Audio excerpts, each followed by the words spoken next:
Jane Eyre by Charlotte Brontë. Chapter 20.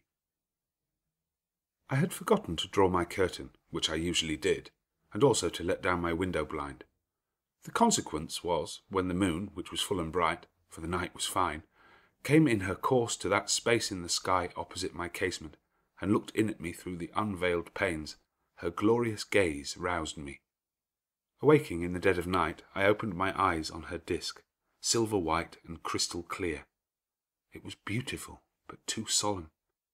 I half rose and stretched my arm to draw the curtain. Good God, what a cry! The night, its silence, its rest, was rent in twain by a savage, a sharp, a shrill sound that ran from end to end of Thornfield Hall. My pulse stopped. My heart stood still. My stretched arm was paralysed.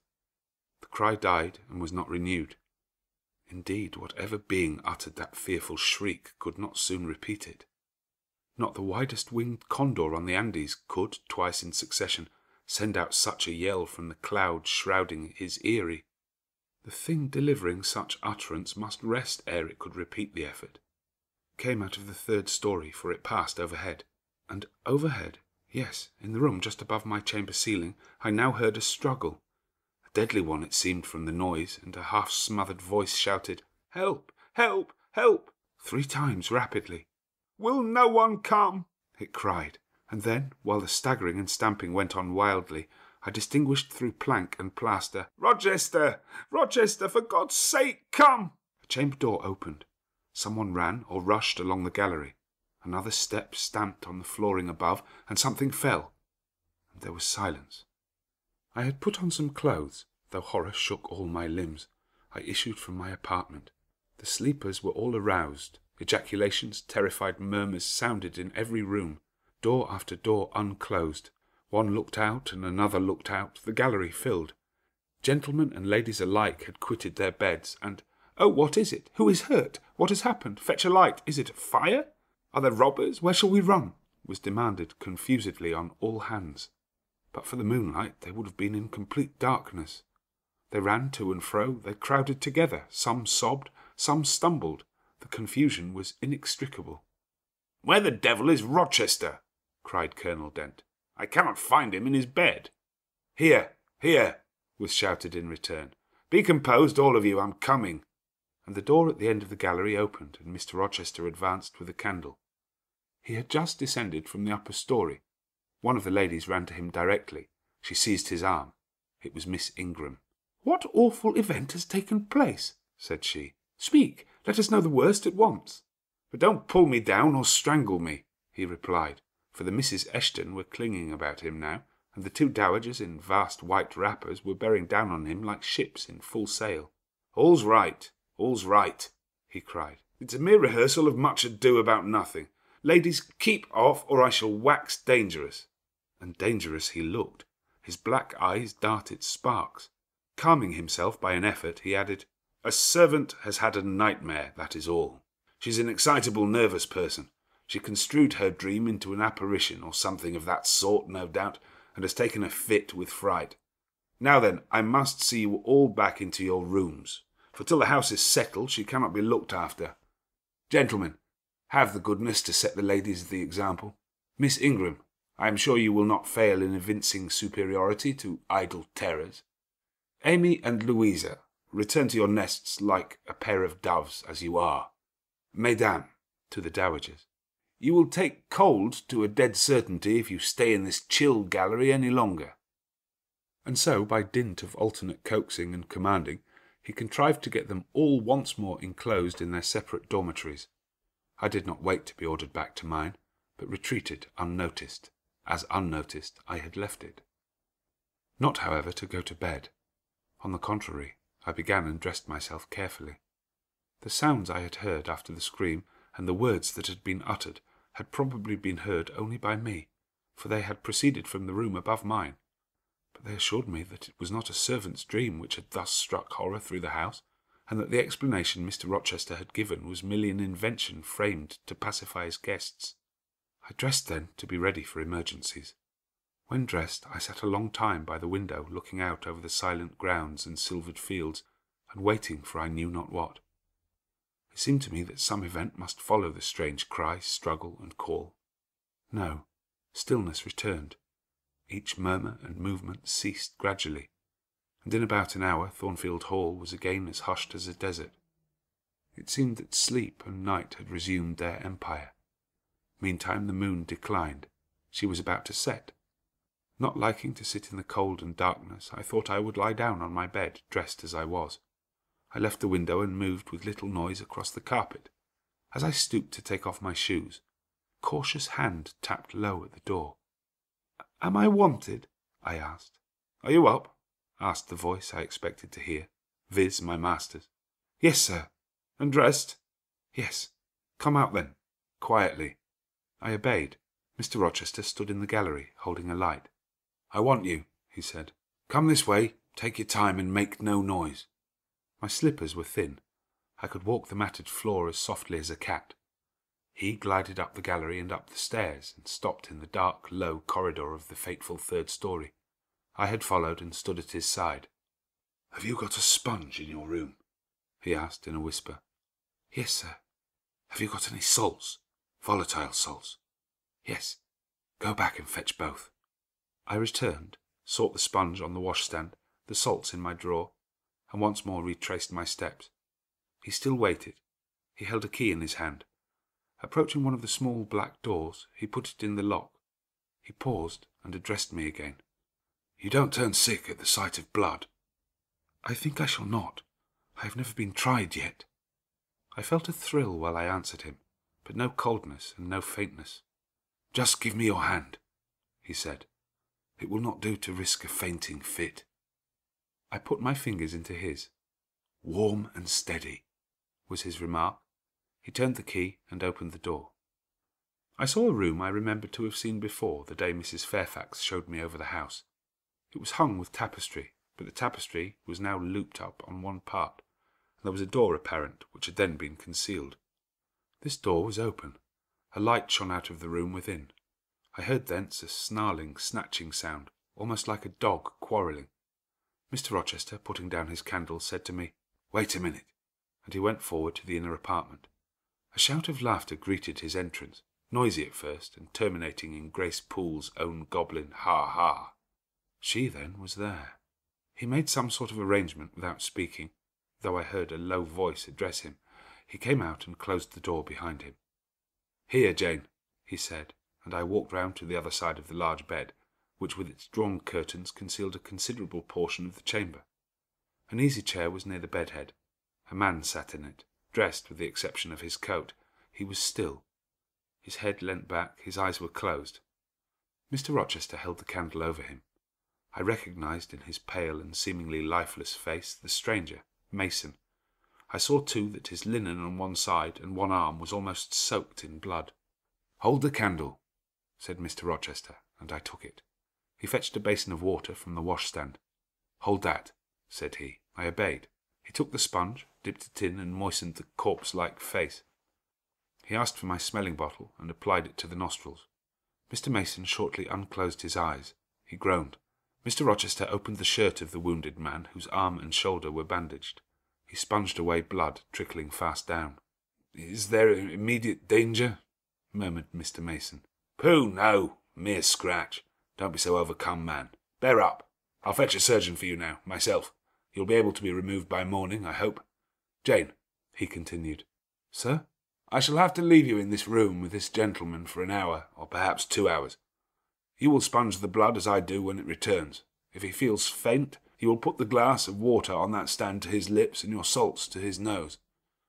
You will not speak to him on any pretext, and, Richard, it will be at the peril of your life if you speak to her.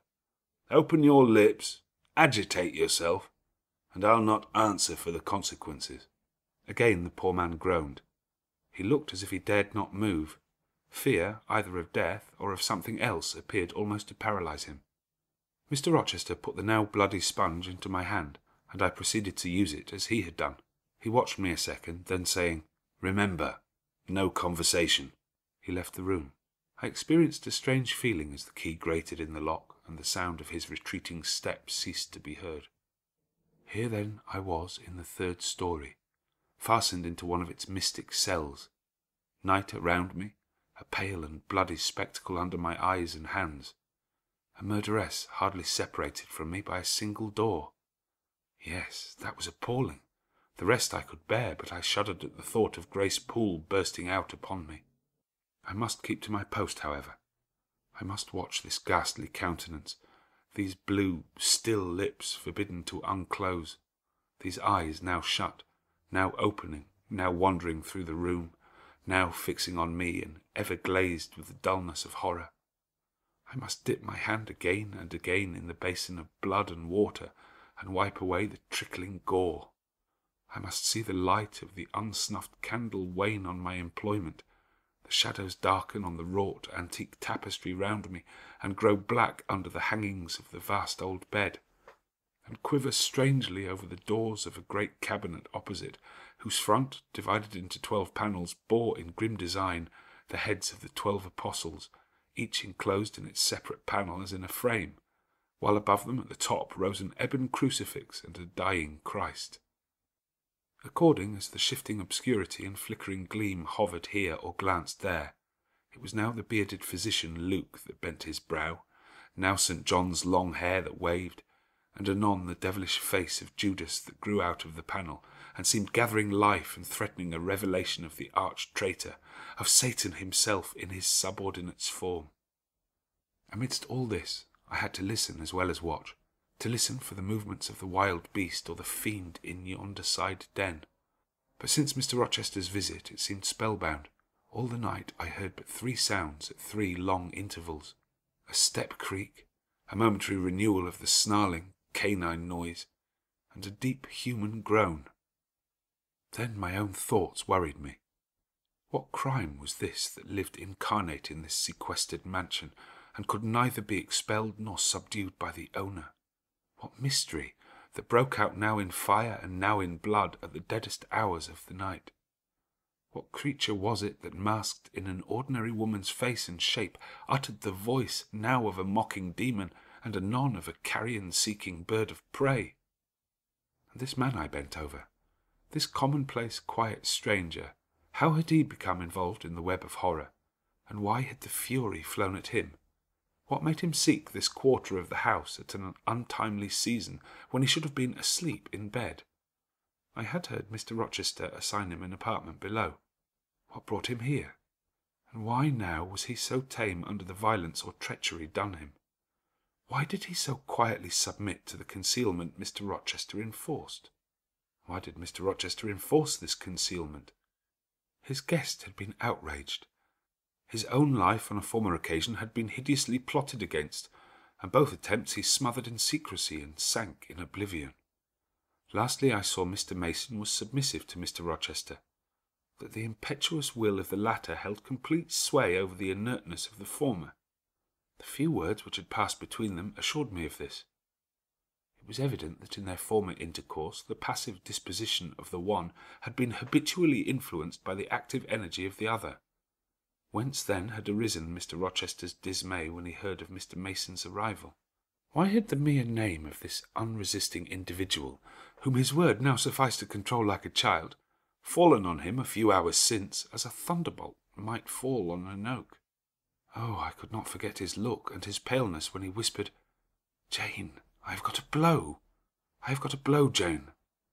I could not forget how the arm had trembled which he rested on my shoulder, and it was no light matter which could thus bow the resolute spirit and thrill the vigorous frame of Fairfax Rochester. "When will he come? When will he come?" I cried inwardly as the night lingered and lingered, as my bleeding patient drooped, moaned, sickened, and neither day nor aid arrived. I had again and again held the water to Mason's white lips, again and again offered him the stimulating salt. My efforts seemed ineffectual.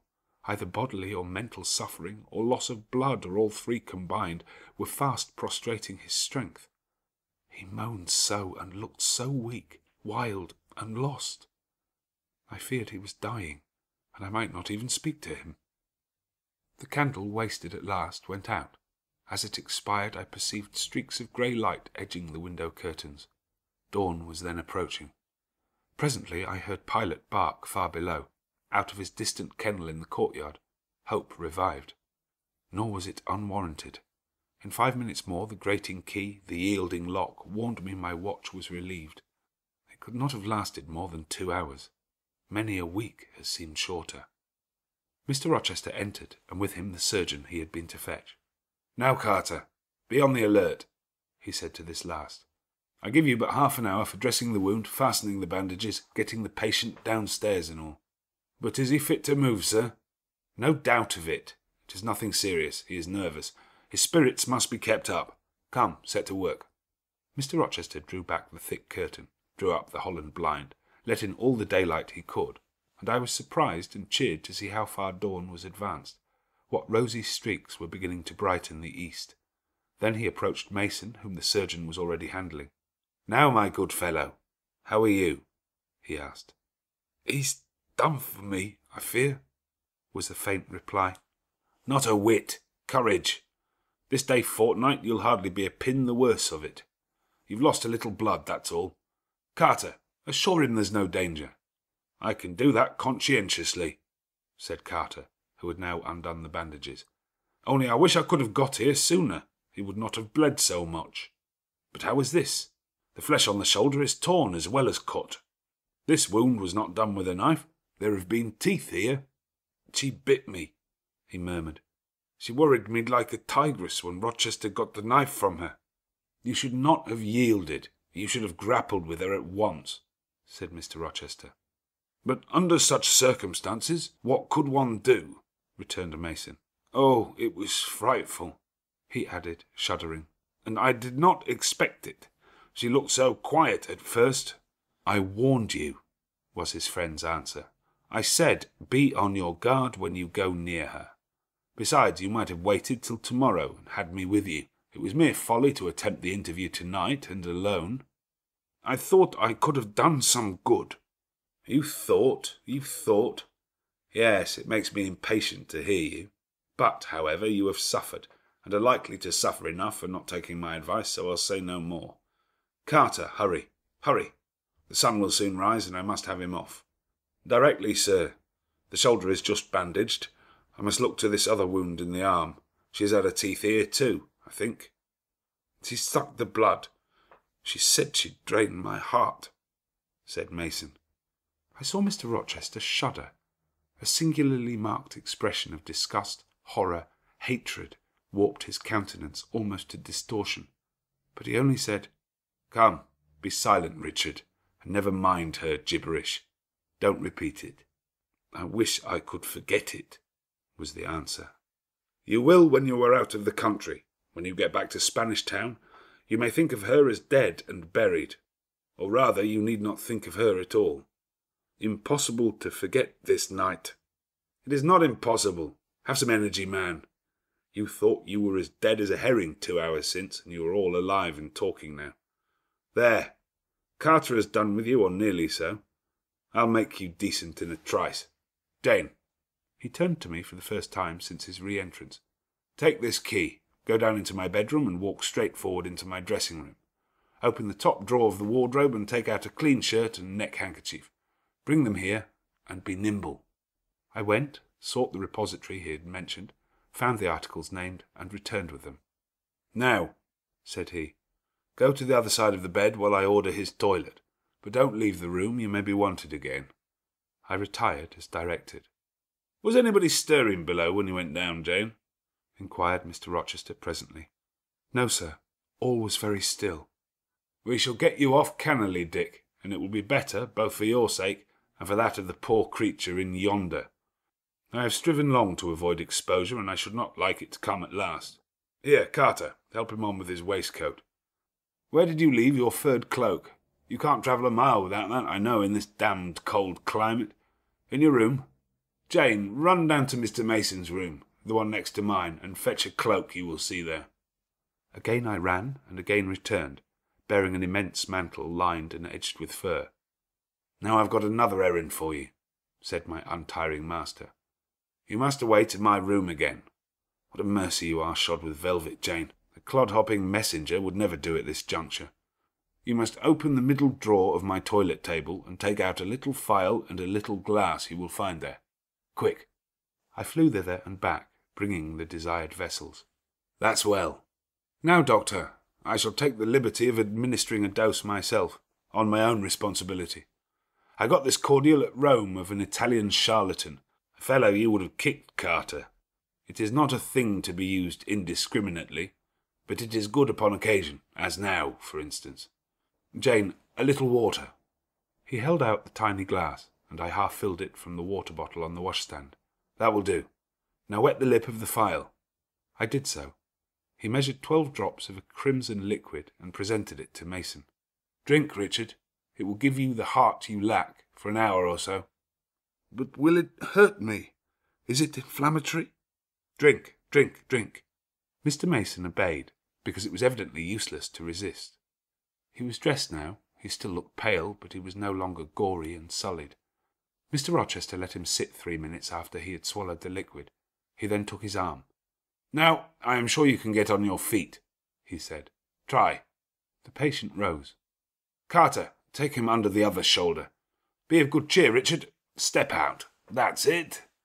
"I do feel better," remarked Mr. Mason. "I'm sure you do. Now, Jane, trip on before us away to the back stairs, unbolt the side passage door, and tell the driver of the post-chaise you will see in the yard, or just outside, for I told him not to drive his rattling wheels over the pavement, to be ready. We are coming. And Jane, if anyone is about, come to the foot of the stairs and—" It was by this time 5:30, and the sun was on the point of rising. But I found the kitchen still dark and silent. The side passage door was fastened. I opened it with as little noise as possible. All the yard was quiet, but the gate stood wide open, and there was a post-chaise with horses ready harnessed, and driver seated on the box stationed outside. I approached him and said the gentlemen were coming. He nodded, then I looked carefully round and listened. The stillness of early morning slumbered everywhere. The curtains were yet drawn over the servants' chamber windows. Little birds were just twittering in the blossom-blanched orchard trees, whose boughs drooped like white garlands over the wall enclosing one side of the yard. The carriage horses stamped from time to time in their closed stables. All else was still. The gentleman now appeared. Mason, supported by Mr. Rochester and the surgeon, seemed to walk with tolerable ease. They assisted him to the chaise. Carter followed. "Take care of him," said Mr. Rochester to the latter, "and keep him at your house till he is quite well. I shall ride over in a day or two to see how he gets on. Richard, how is it with you?" "The fresh air revives me, Fairfax." "Leave the window open on his side, Carter. There is no wind. Good-bye, Dick. Fairfax." "Well, what is it?" "Let her be taken care of. Let her be treated as tenderly as may be. Let her—" He stopped and burst into tears. "I do my best, and have done it, and will do it," was the answer. He shut up the chaise door, and the vehicle drove away. "Yet would to God there was an end of all this," added Mr. Rochester as he closed and barred the heavy yard gates.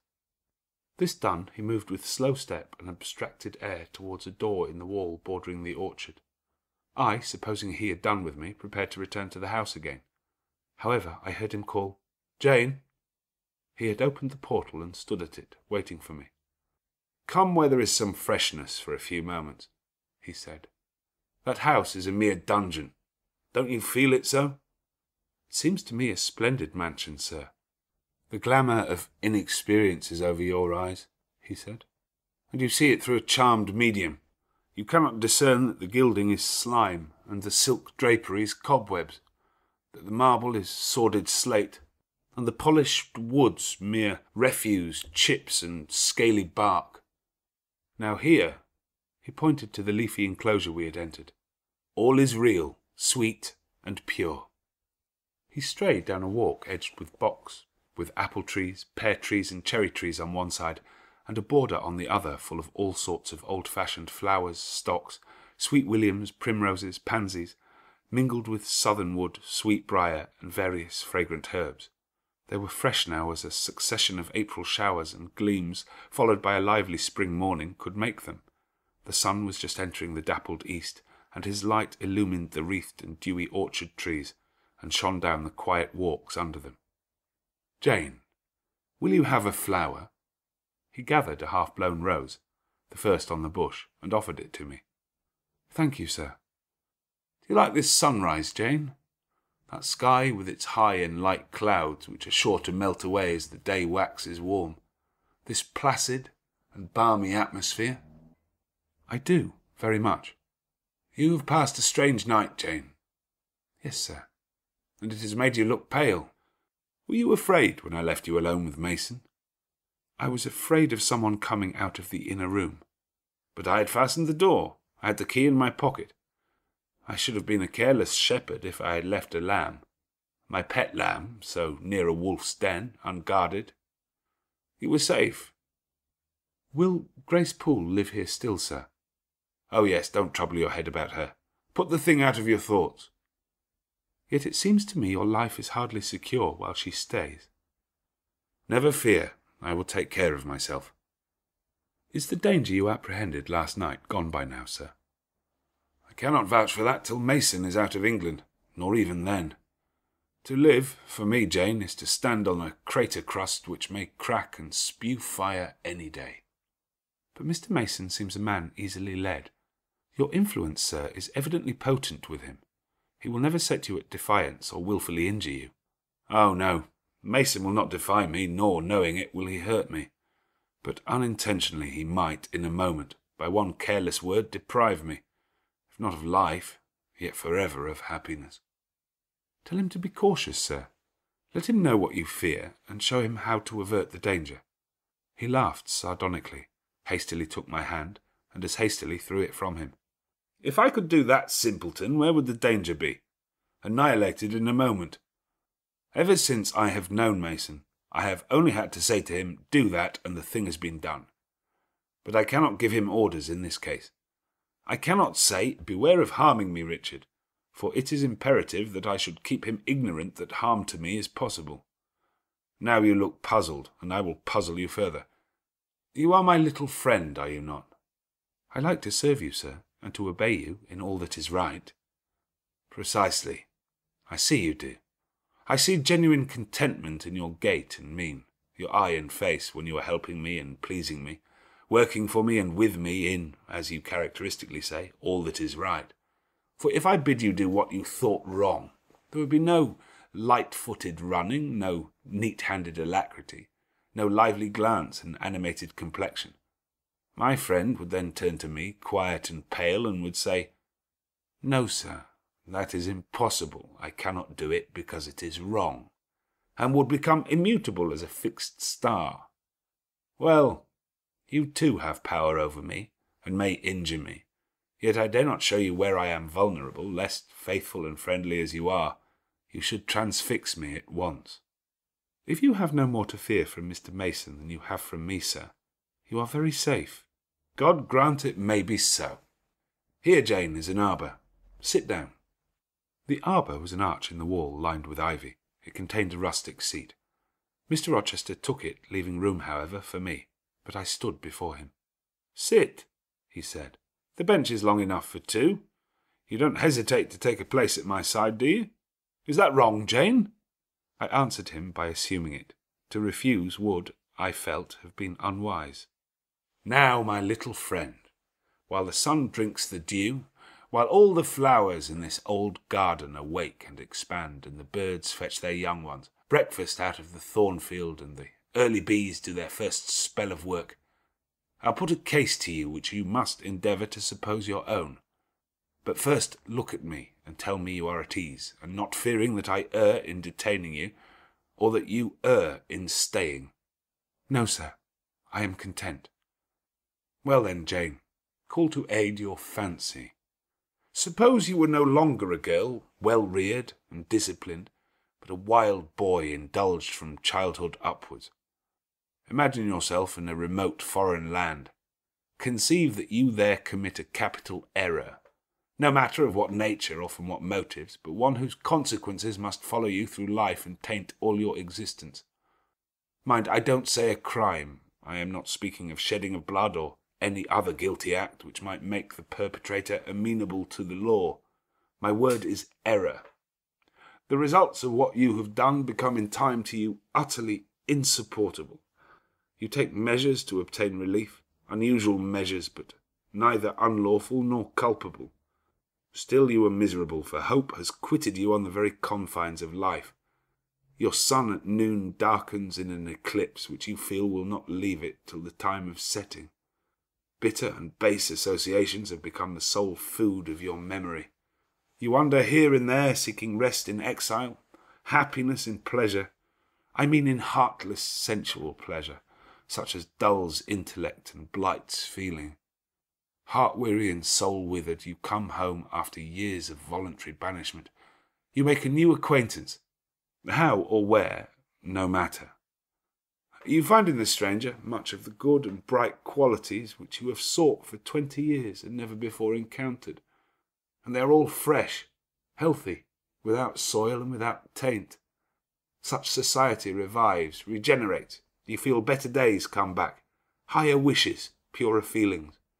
You desire to recommence your life and to spend what remains to you of days in a way more worthy of an immortal being. To attain this end, you are justified in overleaping an obstacle of custom, a mere conventional impediment which neither your conscience sanctifies nor your judgment approves. He paused for an answer, and what was I to say?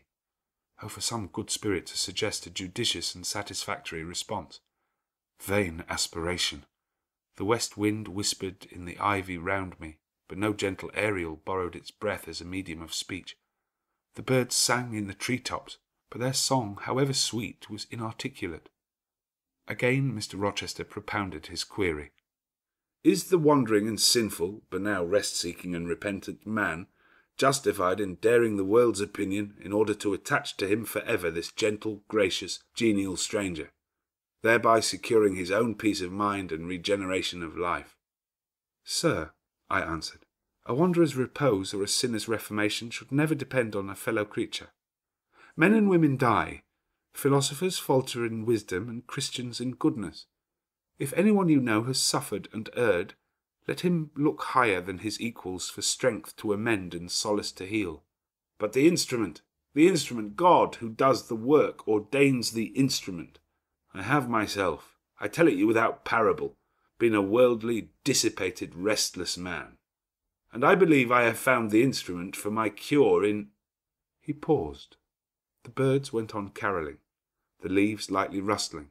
I almost wondered they did not check their songs and whispers to catch the suspended revelation. But they would have had to wait many minutes.